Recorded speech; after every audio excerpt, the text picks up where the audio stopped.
Muda. Ada Elena. Ada Atik. Mari kita enter. Baik, buat para energi muda yang pengen belajar dan kenal tentang berbagai macam teknologi berkaitan dengan energi terbarukan, bisa banget untuk join di sini di acara podcast asik ini di channel Energi.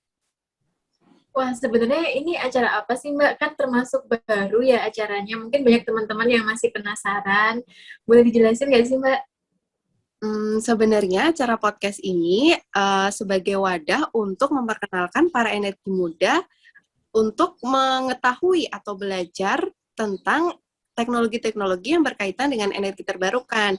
Tapi tidak sebatas di energi terbarukan saja. Kalau memang ada isu yang menarik berkaitan dengan energi, kita juga bakal bahas bareng di podcast ini. Wah, menarik banget ya, Mbak ya. Berarti ini termasuk episode yang perdana ya, Mbak ya? Yoi, makanya stay tune ya. Dan jangan lupa untuk subscribe. Wah, kalau gitu berarti kita nggak boleh lewatin episode-episode selanjutnya ya, Mbak ya. Nah, kali ini kita akan ngebahas tentang apa nih, Mbak? Hari ini topiknya ngeri-ngeri sedap. Wah, ngeri-ngeri sedap gimana tuh, Mbak? Maksudnya itu hot dan juga menarik loh. Kayak macam diskonan di e-commerce gitu. Wah, berarti semuanya pasti suka ya, Mbak ya. Emang tentang apa, Mbak? Kali ini insya Allah kita akan bahas tentang energi nuklir. Energi nuklir? Kayak bom gitu ya, Mbak? Waduh, serem banget.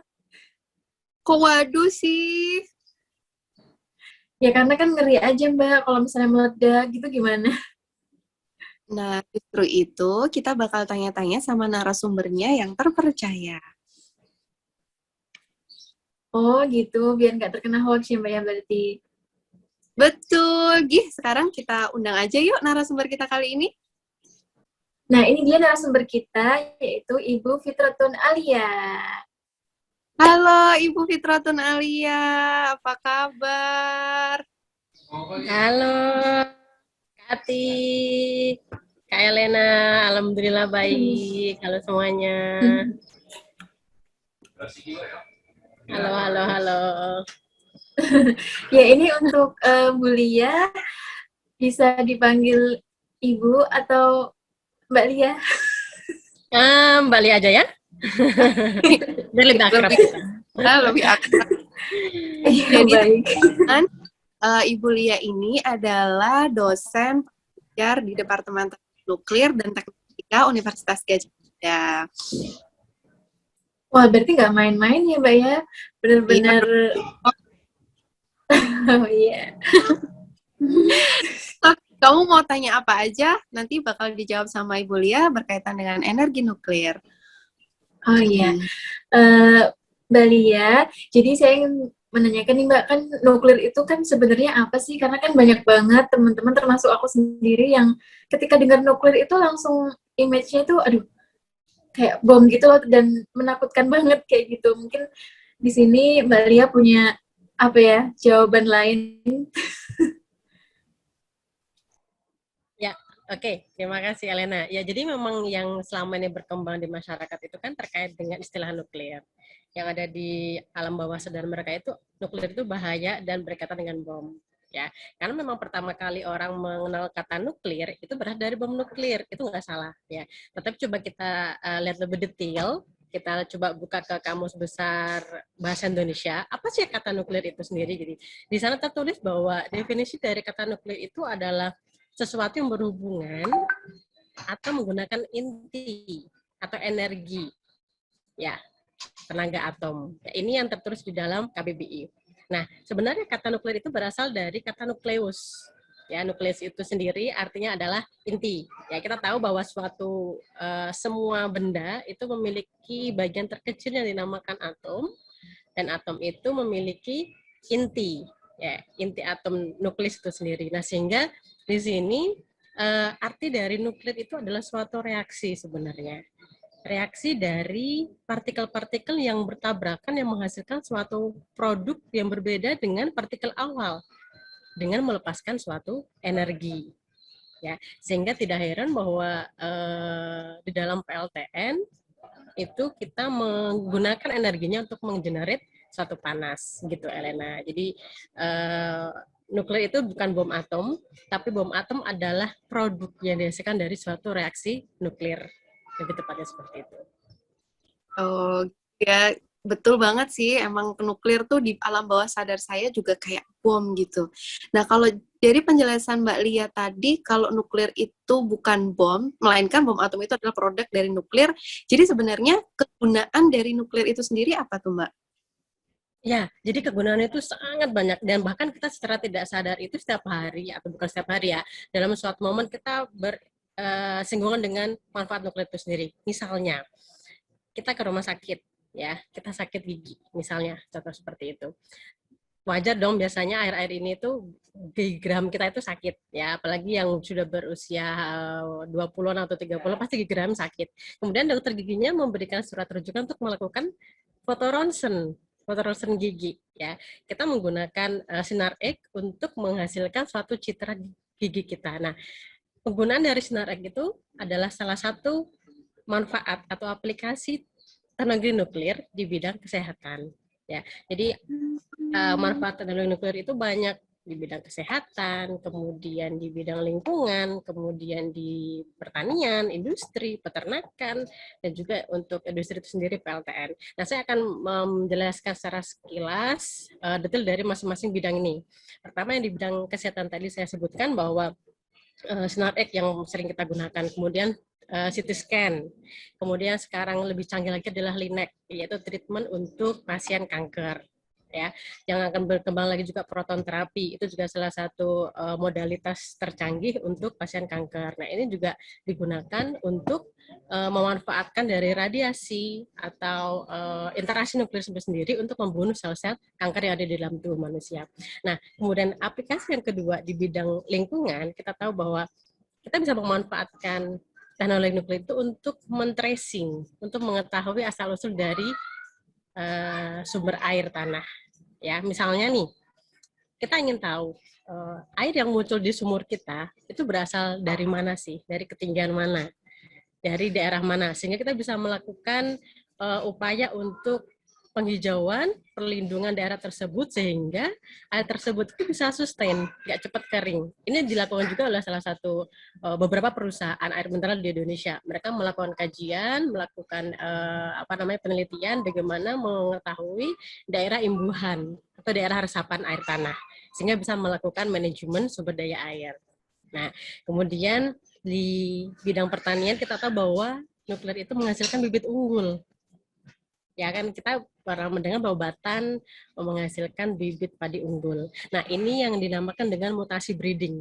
Jadi, bibit padi yang kita harapkan memiliki sifat-sifat unggul ini itu diradiasi terlebih dahulu, kemudian setelah diradiasi ditanam. Pada saat ditanam kemudian tumbuh menjadi pohon padi itu akan dilakukan seleksi. Mana padi yang memiliki sifat unggulan yang sesuai harapan. Karena proses radiasi interaksi antara sinar gamma dengan benih padi tadi itu terjadi suatu perubahan DNA. Ya, jadi adanya perubahan DNA itu mengakibatkan perubahan sifat yang ada di dalam pohon padi. Nah, kemudian dipilih padi yang memiliki sifat-sifat unggul sesuai dengan yang diharapkan, misalnya tahan hama, kemudian produktivitasnya lebih tinggi daripada padi-padi yang lainnya, dan itu aplikasi tadi nuklir di bidang pertanian. Kalau di bidang peternakan, contohnya adalah pakan ternak. Ya, kemudian pengkondisian hama menggunakan bagaimana membuat serangga itu menjadi mandul. Itu juga dilakukan dengan sinar radiasi dari nuklir, sinar gamma. Gitu. Kemudian di industri kita tahu bahwa nuklir bisa dilakukan untuk digunakan untuk mengetahui atau mendeteksi kebocoran pipa di bawah tanah atau kebocoran pipa di bawah air laut, ya, menggunakan tracing, menggunakan radioaktif. Jadi nanti akan ketahuan di titik mana terjadi kebocoran tersebut, itu menggunakan aplikasi teknologi nuklir. Kemudian yang sekarang kita bahas ini adalah manfaat nuklir di bidang industri adalah untuk energi, untuk membangkitkan listrik, itu menggunakan PLTN. sekilas begitu Kak Atik dan Kak Elena tentang di luar itu selain yang saya jelaskan masih banyak sekali manfaatan nuklir di berbagai bidang kehidupan kita. Oh, jadi ternyata sebenarnya nuklir itu udah ada ya, Mbak ya, dan udah kita pakai juga ya Mbak ya selama ini. Cuman mungkin karena sedikit, terus bukan langsung ke pembangkit gitu kan. Jadi menurut aku juga kayaknya belum ada kayak gitu loh di Indonesia. Iya. Gitu. Nah, terus ini Mbak yang pengen aku tanyain juga, kan banyak banget kejadian keselamatan yang di pembangkit nuklir itu kayak di Chernobyl, terus habis itu ya di Fukushima juga ada. Nah, itu kan bikin aku sendiri merasa kayaknya bahaya banget ya nuklir itu. Nah, itu sebenarnya kenapa ya Mbak kok bisa sampai seperti itu gitu loh Mbak? Apa ada sesuatu di balik itu atau gimana? Ya, jadi memang kecelakaan PLTN ada Chernobyl, kemudian Three Mile Island, kemudian yang 10 tahun terakhir itu Fukushima ya. Itu memang memberikan suatu trauma tersendiri bagi masyarakat, apalagi masyarakat umum, sehingga makin yakin bahwa jangan bangun PLTN karena sangat berbahaya gitu kan. Coba kita lihat lagi lebih jauh. Jadi kecelakaan yang terjadi sebenarnya yang pertama itu Three Mile Island karena dia terjadi pada tahun 1979 tepatnya 28 Maret di US gitu ya. Namun kecelakaan tersebut tidak terlalu banyak merilis zat radioaktif ke lingkungan sehingga tidak terlalu di-highlight dan tidak masuk dalam kategori kecelakaan besar level 7 EIA. Namun untuk Chernobyl yang pada saat itu memang cukup besar sehingga dikategorikan sebagai level 7 kecelakaan besar nuklir terjadi pada tahun 1986 tepatnya di Ukraina. Pada saat itu masih masuk dalam Uni Soviet ya. Nah, kecelakaan yang terjadi di Chernobyl itu sebenarnya tidak murni karena kecelakaan sistemnya, tapi juga ada unsur dari SDM-nya. Ya, di Chernobyl itu tersendiri dari desainnya sendiri memang sebenarnya desain keselamatan dan keamanannya itu perlu ditingkatkan sehingga sekarang itu kan muncul PLTN generasi keempat di mana generasi keempat itu merupakan penyempurnaan mereka belajar dari kecelakaan sebelumnya, kecelakaan Chernobyl dan Three Mile Island, bagaimana meningkatkan keamanan sehingga ketika terjadi kecelakaan itu tidak terlalu mengakibatkan rilis zat radioaktif ke lingkungan terlalu banyak. Nah, di Chernobyl itu kita beberapa waktu lalu sempat melihat ya ada film pendek yang menceritakan tentang kecelakaan PLTN Chernobyl ya. Dia terjadi pada saat dini hari, kurang lebih 1:30 dini hari itu. Nah, pada saat itu operator PLTN itu mencoba melakukan eksperimen. Ya, jadi eksperimen mereka melakukan mengatur daya secara manual. Sebenarnya PLTN Chernobyl itu sudah dilengkapi dengan sistem otomatis di mana reaktor ini bisa shutdown secara tersendiri ketika terjadi suatu anomali pada sistem. Tetapi karena operator ini ingin melakukan eksperimen, mereka mematikan sistem otomatis tersebut. Sehingga mereka menurunkan daya di bawah batas standar yang disarankan. Nah, pada saat itu kemudian terjadi lonjakan daya yang terjadi secara tiba-tiba sehingga menghasilkan panas dan kemudian ledakan di dalam teras reaktor. Nah, ledakan inilah yang mengakibatkan shielding atau pengungkung di dalam teras reaktor itu pecah sehingga merilis zat radioaktif ke lingkungan. Ini mengakibatkan ada sekitar 135.000 orang kalau nggak salah harus dievakuasi dan kemudian bertambah lagi menjadi 350.000 orang pada periode berikutnya harus dievakuasi karena persebaran dari zat radioaktif itu semakin meluas. Ya, makanya waktu itu kota Chernobyl sendiri dikosongkan untuk beberapa waktu tertentu. Nah, kemudian Fukushima sendiri itu terjadi karena apa? Mbak Lia keputus kayaknya Mbak. Oh ya, sorry. Ya. Oh iya. Yang ketiga adalah Fukushima. Ya, kecelakaan Fukushima ini juga menarik. Ya, bukan terjadi karena kesalahan manusia, tetapi karena faktor alam. Ya, jadi Fukushima ini reaktor ini terjadi mulai dari unit 1, 2, 3, dan 4. Sebenarnya jauh lebih besar dibandingkan Chernobyl karena Chernobyl itu terjadi hanya untuk reaktor unit 2 saja. Nah, Fukushima PLTN-nya itu sudah berumur sekitar 30-40 tahun kalau nggak salah. Ya, sehingga pada saat itu desain yang dibangun itu mengantisipasi terjadinya gempa dan tsunami itu hanya sekitar ketinggi 7 meter. Nah, faktanya pada saat tanggal 11 Maret 2011 terjadi gempa yang cukup besar di Fukushima, Jepang, sehingga beberapa menit kemudian terjadi tsunami susulan. Dan tinggi airnya itu mencapai 10 meter. Nah, sehingga pada saat itu pompa yang harusnya bisa mensuplai pendingin ke reaktor itu gagal, mati, sehingga tidak bisa mengalirkan air ke gedung ke teras reaktor. Sehingga di sana masih terjadi pembangkitan panas dan kemudian terjadi ledakan karena adanya gas hidrogen di situ. Nah, jadi itu yang bisa kita pelajari dari kecelakaan pelatihan yang terjadi. Sebenarnya yang menyebabkan itu adalah pertama dari desain memang, kemudian yang kedua adalah dari sisi SDM-nya, ya, dari sisi faktor human error-nya, manusianya, kemudian yang ketiga sebenarnya dari sisi alamnya, disaster. Ya, ini yang sebenarnya tidak bisa kita prediksi, tapi juga sebenarnya kita desain sejak awal. Bagaimana sih desain yang kita bangun di dalam PLT yang kita dirikan itu mampu ketika terjadi misalnya tadi gempa atau tsunami dengan kekuatan atau ketinggian sekian meter. Oke, jadi itu juga sudah menjawab pertanyaan saya yang penasaran tadi, Mbak. Pelajaran apa sih yang sebenarnya bisa kita ambil gitu dari si sebelumnya. Jadi sebenarnya nggak hanya karena human error aja ya Mbak, tapi ada faktor alam, ada faktor coba-coba itu tadi. Gitu. Menarik. Jadi kebuka gitu. Nggak semengerikan itu sebenarnya kalau memang kita sesuai dengan SOP, sesuai dengan rule-rule yang sudah ditentukan ya Mbak ya. Oke. Betul Ati. Elena, tadi. Oh iya. Jadi itu kan udah lama ya Mbak ya, dibangunnya 98 gitu kan, yang terakhir kecelakaan. Nah kemudian kalau untuk yang teknologi sekarang, itu apakah udah aman ya Mbak ya? Udah ada pengembangan kayak gitu?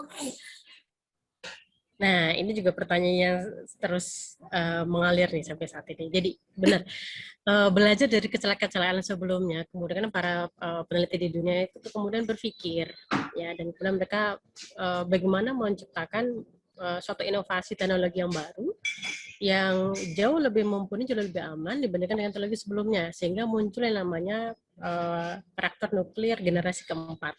Ya, jadi reaktor nuklir generasi keempat ini dilindungi dengan sistem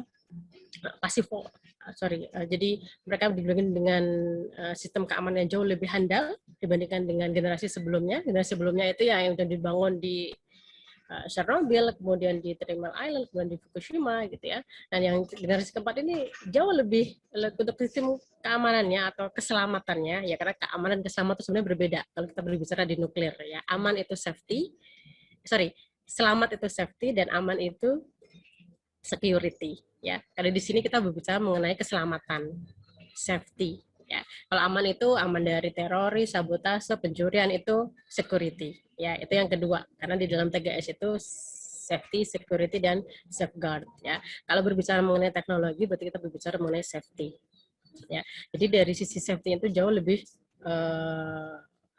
handal dibandingkan generasi pertama. Apa aja sih yang dilakukan? Yang pertama tentu PLTN didesain bisa melakukan shutdown secara tersendiri ketika terjadi suatu anomali di dalam sistem itu. Nah, kemudian mereka bisa melakukan pendinginan secara pasif. Sehingga ketika misalnya tidak tadi ada gangguan di dalam pompa pendingin, ya, di dalam teras reaktornya itu bisa melakukan pendinginan secara tersendiri. Yang kedua adalah multi barrier. Ya, jadi di dalam pengungkung dalam teras reaktor itu sudah didesain sedemikian rupa shieldingnya itu dia berlapis. Sehingga ketika terjadi suatu kecelakaan di dalam teras reaktor, kemudian misalnya ada ledakan, ya, sebisa mungkin zat radioaktif yang tadinya dikungkung di dalam teras reaktor itu tidak terilis ya secara signifikan ke lingkungan, karena ini sangat berbahaya. Ketika itu sudah keluar dari teras reaktor, kemudian dia terbawa angin, ya, dibawa udara ke lingkungan, nah itu bisa kemana-mana. Nah, reaktor generasi keempat ini sudah didesain sedemikian rupa menggunakan multi barrier shielding gitu. Nah, jadi aman nggak sih? Ya, Jadi yang sekarang jauh lebih aman dibandingkan dengan generasi-generasi yang sebelumnya. Karena kita belajar dari kecelakaan tersebut. Jangan sampai nanti ketika terjadi hal tersebut itu akan menghasilkan kecelakaan yang sama dengan Chernobyl ataupun Fukushima ataupun Three Mile Island. Oh, Mudah-mudahan gitu ya. menjawab ya. Iya, gitu ya Mbak Lia. Jadi sekarang energi muda itu nggak perlu khawatir ya tentang bahayanya energi nuklir itu sendiri karena sudah munculnya energi nuklir generasi keempat ya Mbak ya. Betul. Ya, Atau bisa disebut sebagai reaktor maju biasanya. Teknologi reaktor maju. ada poin lagi nggak Mbak yang bisa meyakinkan para energi muda kalau nuklir tuh benar-benar safe loh selain daripada nuklir generasi keempat tadi? Oke. Jadi kalau kita berbicara mengenai tadi safety keamanan, coba kita lihat beberapa data ya, berapa sih kecelakaan nuklir yang terjadi di dunia ini ya, dibandingkan dengan kecelakaan pesawat terbang atau dibandingkan dengan kecelakaan misalnya di transportasi ya. Jadi kecelakaan nuklir itu sangat kecil. Dari jurnal yang saya baca kemarin itu mengatakan bahwa probabilitas ya atau kemungkinan terjadi kecelakaan nuklir. Sorry, saya agak harus buka ini karena nanti ini di posting di ini ya, di website NRB ya. Enggak ada. Jadi gini, kalau kita lihat ya kecelakaan yang disebabkan oleh kesalahan di reaktor nuklir dibandingkan dengan pesawat itu 10 pangkat minus 7 kalau nggak salah. Ya. Nanti mungkin di sini nanti bisa saya cross check lagi. Jadi aman nggak sih gitu ya? Kalau teman-teman kan sukanya aman nggak? Ngapain harus bangun PLTN? Atau masih ada PLTU batubara gitu ya? Atau dengan minyak bumi atau yang lainnya gitu ya? Selama kita melakukan SOP dengan betul, kemudian selama desain itu dibuat dengan memperhatikan resiko-resiko yang bisa diantisipasi, insya Allah teknologi itu aman, ya safe, ya bisa aman. Ya, jadi dari sisi teknologi yang kita pastikan aman, kemudian dari sisi SDM-nya itu juga harus qualified. Ya, jadi SDM yang mengoperasikan dari PLTN itu juga harus mampu dan mengetahui bagaimana harus bekerja dengan baik. Gitu, Ellen. Begitu Ati. Oh, gitu ya Mbak. Tapi kan ini kan dari segi safety-nya ya Mbak ya. Jadi kalau misalnya kita sesuai dengan SOP, maka nanti insya Allah bisa aman kayak gitu. Nah, tapi kalau misalnya kita kan tahu ya misalnya ada terorisme, kemudian ada sabotase segala macam, apalagi kan di Indonesia ini mungkin dari segi security-nya kan masih kurang gitu ya Mbak. Nah itu gimana ya Mbak menurut Mbak Lia? Ya betul Elena. Jadi nah ini yang menjadi tantangan sebenarnya. Tantangan besar bagi bangsa ini ya, terutama bangsa Indonesia ini dalam mempersiapkan pembangunan PLTN. Ketika teknologinya sudah bagus, handal gitu ya. Kemudian SDM-nya juga sudah qualified. Tetapi di keamanannya bagaimana? Ini adalah masih dalam kategori bagaimana budaya yang dibangun, budaya keamanan yang dibangun di dalam bangsa itu sendiri. Nah, budaya keamanan ini sebenarnya sudah dibahas secara EA sejak 2012 ya dalam safety security nuklir memang. Nah, di sana sering dilakukan suatu kajian bagaimana ketika terjadi suatu sabotase PLTN. Bagaimana cara untuk mengantisipasi hal tersebut. Makanya di dalam PLTN itu sebenarnya keamanan itu juga keamanan ganda di sana. Ya, jadi mereka sudah mengantisipasi di sudut mana kira-kira akan muncul suatu kejadian yang tidak diinginkan. Misalnya ada terorisme, kemudian ada sabotase. Sabotase itu juga bisa terjadi baik di dalam pekerja internal ataupun eksternal. Iya kan? Nah, yang paling berbahaya ini adalah dari pekerja internal itu sendiri, karena mereka mengetahui seluk-beluk dari sistem itu sendiri. Nah, makanya ini adalah berkaitan dengan budaya, sehingga PR besar bagi bangsa ini bagaimana menanamkan budaya keamanan jujur dan profesional itu sendiri dalam setiap melakukan suatu pekerjaan. Nah, kalau memang budaya itu nanti sudah tertanam dengan baik, insya Allah itu bisa aman. Karena saya juga membayangkan, karena kan di Indonesia itu juga marak ya terjadi korupsi dan segala macam. Ya, ketika melakukan suatu pembangunan gitu, kemudian harusnya misalnya campuran apa namanya, dalam membuat beton itu sekian persen adalah besinya sekian, pasirnya sekian persen, kemudian semen sekian persen. Kalau itu misalnya dikorupsi aja, itu sudah fatal hasilnya, gitu. Nah itu kembali lagi ke budaya kita, ya. Jadi dari sisi keamanan, saya tidak bisa menjawab 100% aman, ya, karena ini banyak faktor yang menentukan di dalam apa namanya operasional PLTN nanti, mulai dari perancangan, mulai dari kemudian pembangunan sampai ke operasional PLTN itu sendiri. Semua itu berkaitan dengan keamanan itu tadi. Oke, makin menarik nih ya. Kalau boleh tahu nih Pak, sebenarnya Indonesia itu udah tertarik sama energi nuklir atau belum sih? Terlebih kepada ini ya, bukan yang dari kesehatan atau industri yang sebenarnya udah kita implementasikan sebelumnya, tapi lebih kepada pembangkit listriknya nih. PLTN-nya itu Indonesia udah mulai tertarik sejak kapan dan kenapa alasannya? Ya, sebenarnya Indonesia tuh sejak zaman Soekarno ya itu sudah tertarik untuk mengembangkan PLTN. Maka kita tidak heran waktu itu dibuat kerjasama antara UGM dengan Batan untuk mendirikan jurusan teknik nuklir. Ya, itu suatu bentuk upaya menyiapkan SDM ketika nanti Indonesia go PLTN. Nah, bukti yang lain adalah di Indonesia sudah memiliki 3 reaktor riset, reaktor nuklir riset. Ya, jadi yang ada di Jogja, reaktor Kartini, kemudian Serpong, JA Besi, dan juga di Bandung. Nah, ini juga salah satu bukti konkret bahwa sebenarnya Indonesia itu sudah ingin memiliki PLTN gitu. Makanya untuk menyiapkan itu semua, mulai dari SDM-nya, kemudian mencoba membuat reaktor riset ya sebelum nanti Indonesia siap untuk membangun PLTN. Nah, kemudian langkah konkret selanjutnya adalah melakukan studi tapak lokasi yang akan dibangun PLTN. Yang pertama di Semenanjung Muria ya di Jepara. Itu juga sudah dilakukan jauh ketika saya SMA kalau nggak salah ya, itu sudah dilakukan sekian tahun yang lalu, dan kemudian sekarang hanya berakhir dengan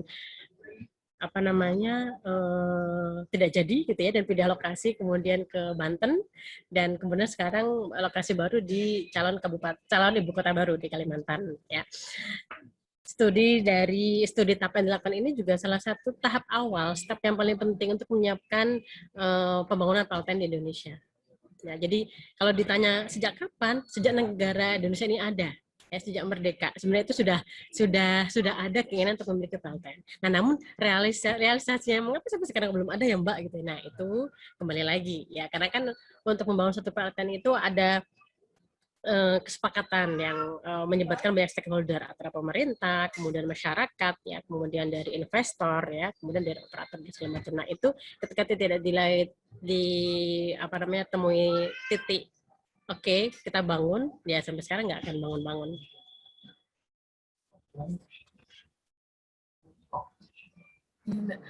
Jadi sebenarnya, tapi ini Mbak, sebenarnya aku juga penasaran, karena kan energi kita itu kan masih banyak ya Mbak ya, buktinya masih dari minyak itu juga masih banyak banget.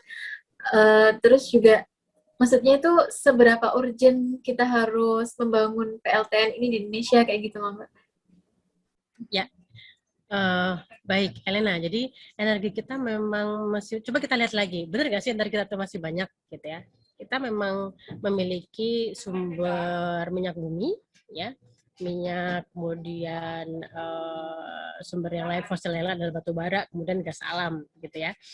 Tetapi dengan melihat demand energi sampai saat ini, mau bertahan sampai kapan gitu ya. Sebenarnya PLTN ini dibutuhkan untuk mensuplai demand energi yang besar, terlebih khusus lagi untuk daerah industri ya, karena kalau kita melihat di kebutuhan energi di Indonesia itu yang paling besar kan di Pulau Jawa.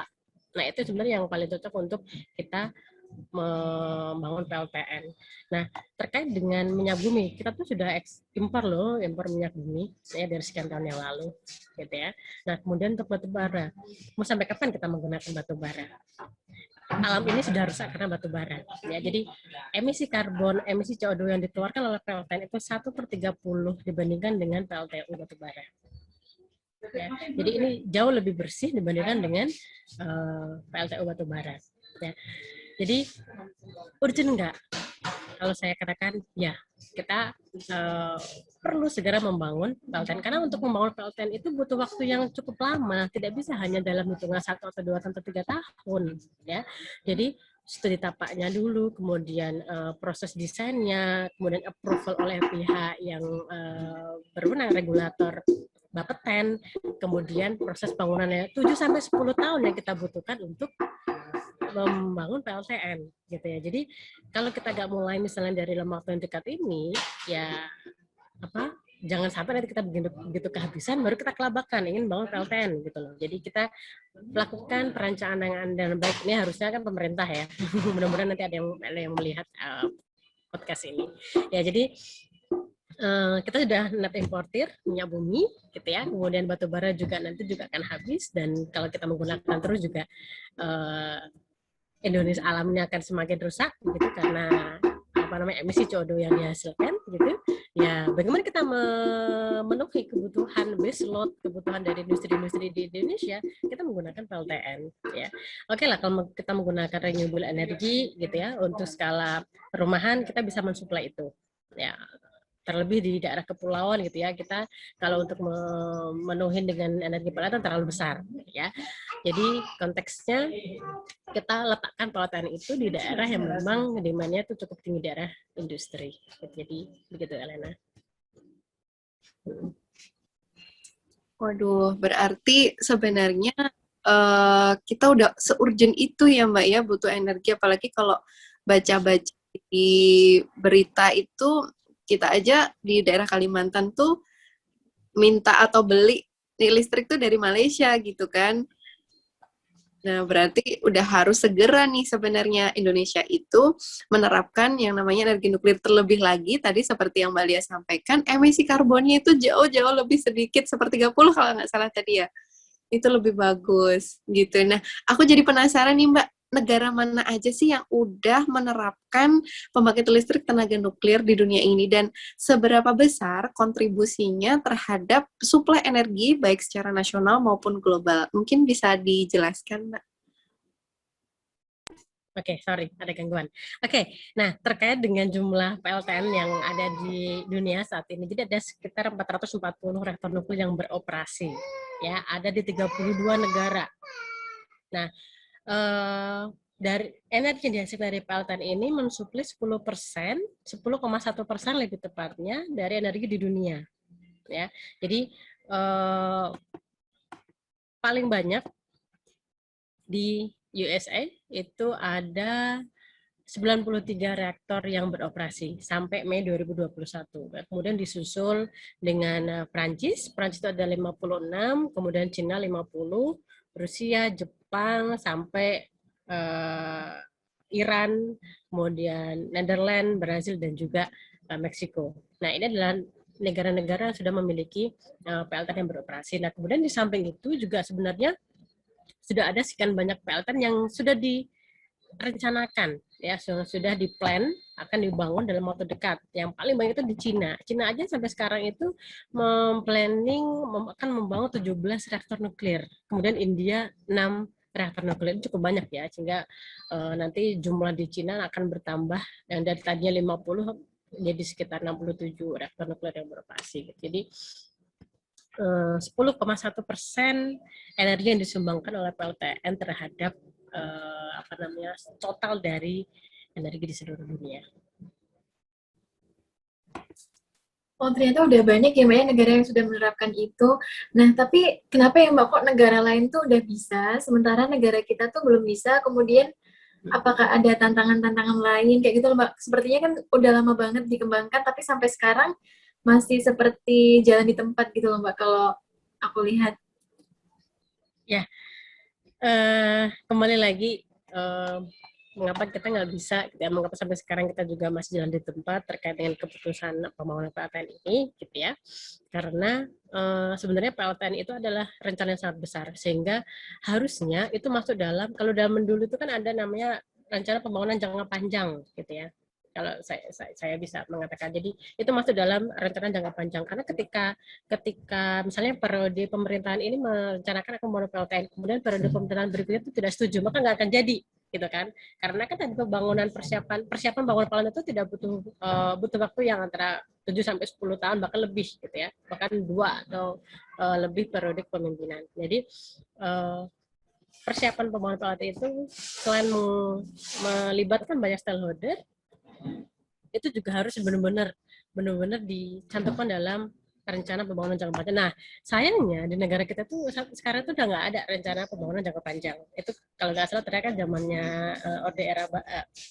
Orde Baru ya, dulu ada namanya rencana pembangunan jangka panjang, kemudian jangka menengah, gitu ya. Kalau sekarang kan rencana pembangunan itu ya pada saat pemerintahan itu berlangsung, gitu ya, kemudian ganti pemerintahan, ganti kebijakan lagi, gitu ya. Jadi ya sampai sekarang jalan di tempat aja, gitu ya. Ketika sekarang pemimpin sekarang mengatakan oke, go nuklir, tapi pemimpin berikutnya enggak go nuklir, berarti kan batal lagi. Kita mulai lagi dari awal, gitu ya. Dan kedua adalah masyarakat. Ini yang faktor yang menurut saya paling besar di Indonesia. Kenapa sampai sekarang nuklir itu masih menjadi mimpi, ya. Jadi masyarakat kita itu masih belum teredukasi dengan baik, ya, bahwa nuklir itu aman atau PLTN itu aman. Mereka masih menganggap bahwa nuklir itu bahaya, ya, pokoknya jangan nuklir deh, yang lain saja, kayak itu pokoknya jangan nuklir deh, gitu. Apalagi ditambah lagi dengan misalnya ada dari unsur agama, kemudian politik, ya, dan lain-lain. Itu sangat mempengaruhi perspektif masyarakat, ya. Nah, beberapa waktu yang lalu 2019 kalau nggak salah, Departemen Teknik Nuklir itu mengadakan FGD dan juga workshop terkait dengan perspektif masyarakat terhadap pembangunan PLTN. Nah, dari sana itu dibahas dari sekian bidang, mulai dari sisi agama, kemudian geopolitik, ya, kemudian dari sisi sosial, kemudian dari sisi ekonomi. Bagaimana tanggapan masyarakat terhadap persiapan adanya PLTN di Indonesia. Nah, sebenarnya kalau dari survei yang dilakukan oleh Batan beberapa waktu lalu, mereka mengatakan bahwa 77% rakyat Indonesia itu setuju dengan adanya PLTN, ya. Tapi kemudian kalau kita melihat faktanya, fakta secara langsungnya, ya, ketika contohnya Muria deh, karena saya kelahiran Jepara, jadi tahu bagaimana kondisi di sana, ya. Jadi ketika misalnya pemerintah baru melakukan sosialisasi aja, itu sudah banyak LSM yang berdatangan, bahkan mereka bahkan tinggal di sana, gitu ya. Bagaimana mereka mau menjelaskan ke masyarakat yang tadinya benar-benar awam, tidak tahu bahwa nuklir itu seperti apa dan makhluk apa dan bagaimana, tapi mereka sudah terlebih dahulu dijelaskan oleh pihak yang anti nuklir, sehingga informasi yang mereka peroleh itu adalah anti nuklir duluan, benci atau tidak percaya dengan nuklir duluan, ya, sehingga ketika ada program PLTN yang masuk ke daerah tersebut, mereka sudah menolak, sudah defense, ya, pokoknya jangan di sini, pokoknya jangan bangun PLTN, ya, gitu. Ditambah lagi misalnya ada fatwa dari agama haram misalnya, itu juga menambah program itu tidak bisa jalan, ya, gitu. Jadi masyarakat ini tantangan yang paling besar memang, makanya sehingga sampai sekarang itu di UGM sendiri juga tiap tahun melakukan pengabdian masyarakat, edukasi ke guru-guru SMA, kemudian ke siswa SMA, memperkenalkan teknologi nuklir. Kenapa yang disasar itu adalah anak-anak SMA, gitu ya? Karena mereka lah yang nanti akan menjadi penerus, ya. Mereka nanti akan berkembang di masyarakat. Ketika ada program pemerintah terkait dengan nuklir, harapannya mereka bisa mengedukasi orang-orang yang ada di sekitarnya terkait dengan teknologi nuklir itu sendiri. Yang benar itu seperti apa? Meluruskan persepsi masyarakat yang salah tadinya, gitu. Jadi sampai sekarang masih dilakukan setiap tahunnya bagaimana kita mengedukasi teknologi nuklir itu seperti apa, gitu. Jadi begitu, Elena, tidak hanya Mengapa sih kita nggak bisa? Saya juga pengennya bisa ya Indonesia memiliki PLTN gitu, biar seperti negara-negara lain. Karena negara lain bisa kalau kita nggak bisa, padahal persiapan sudah 50 tahun lebih. Ya 50 tahun lebih loh ya. Jadi persiapan yang dilakukan oleh Indonesia. Bahkan saya khawatirnya sampai SDM-SDM-nya sekarang itu mengoperasikan reaktor riset itu sampai pensiun, PLTN belum beroperasi. Itu kan sangat ironi, ya kan? Jadi pemerintah, masyarakat, gitu ya, kalau mereka sudah bisa berjalan, kemudian memiliki perspektif yang sama, insya Allah Indonesia punya PLTN. Ya, kita nggak tahu kapan ya, mudah-mudahan segera mungkin. Kayaknya pernah lagi deh pertanyaannya deh, yang tentang negara karakteristik yang sama dengan Indonesia. Aku udah kejawab di atas soalnya. Ya, yang memiliki karakteristik yang hampir sama dengan Indonesia ya. Ya, jadi kalau Indonesia itu kan negara kepulauan, kemudian ring of fire, ya, rawan gempa bahkan terjadi setiap saat, gitu ya. Kemudian tsunami, gunung meletus dan lain-lainnya. Nah, kalau kita melihat sebenarnya yang tidak jauh berbeda itu adalah Jepang. Ya, Jepang itu negara yang memiliki resiko yang tinggi juga, hampir sama dengan Indonesia, karena letaknya dia kan juga kepulauan kecil gitu ya, di dekat dengan Samudra Pasifik. Di sana juga gempa tuh terjadi dalam frekuensi yang cukup tinggi dan juga tsunami juga. Tapi di sana bisa bahkan memiliki jumlah PLTN dan juga tidak sedikit. Di Jepang itu ada sekarang ini 33 ya. Jadi 33 PLTN yang beroperasi. Mereka bisa, kenapa kita tidak bisa gitu ya. Tadi sudah terjawab saya sebelumnya ya. Jadi kalau melihat dari sisi lokasi, karakteristik dari lokasi Indonesia itu sebenarnya bisa. Karena di Indonesia juga ada lokasi yang sebenarnya jauh lebih aman dari gempa, dari tsunami itu kan ada. Mungkin dulu dipilih Semenanjung Muria itu sebenarnya salah satu lokasi yang berdasarkan penelitian dari ahli geologi, di sana cukup aman dari ancaman gempa dan juga tsunami gitu. Sebenarnya bisa. Ya tergantung pemerintah. Kalau pemerintah berani go, kemudian tanda tangan kontrak dengan salah satu vendor kemudian bangun, baru pasti bisa. Kita kembalikan ke para DPR dan juga pemimpin kita di Jakarta sana. Jadi tentang prospek PLTN di Indonesia tadi sudah terjawab ya Mbak ya? Atau mungkin ada tambahan lagi dari Mbak Lia? Ya, Elena, terkait dengan prospek PLTN. Ya, jadi makanya saya akan menambahkan sedikit lah di luar dari prospek pembangunan pemanfaatan nuklir dari sisi energi. Nah, karena PLTN itu maju mundur, ya bahkan rencana membangun reaktor RDE, ya. Jadi untuk eksperimen itu juga batal, akhirnya tidak disetujui. Itu kemudian tim peneliti di Indonesia itu melihat sisi lain. Ya. Oke lah, nggak apa-apa PLTN belum jadi dibangun di Indonesia, tapi kita masih bisa memanfaatkan nuklir itu mungkin. Nah, sekarang yang paling diunggulkan di penelitian di Indonesia ini adalah bagaimana memproduksi dari MO99. Ya, jadi memproduksi radioisotop yang digunakan di bidang kedokteran nuklir. Nah, karena MO99 ini akhir-akhir ini cukup langka, ya di dunia ini cukup langka, sehingga padahal demand-nya itu terus semakin hari itu semakin meningkat. Ya, permintaan treatment kanker menggunakan kedokteran nuklir ini, sehingga Indonesia mencoba untuk memproduksi MO99 itu secara mandiri. Nah, ini yang kemudian dikembangkan secara terus-menerus dan juga tentu mengembangkan nuklir dari sisi yang lain gitu ya, dari tidak hanya dari energi tadi yang sudah saya jelaskan di awal tadi, dari bidang lingkungan, kemudian pertanian, kesehatan dan juga industri yang lainnya gitu. Oh, berarti mantap banget ya Mbak ya. Mungkin dari Mbak Ati ada tambahan lagi? Iya, mantap banget.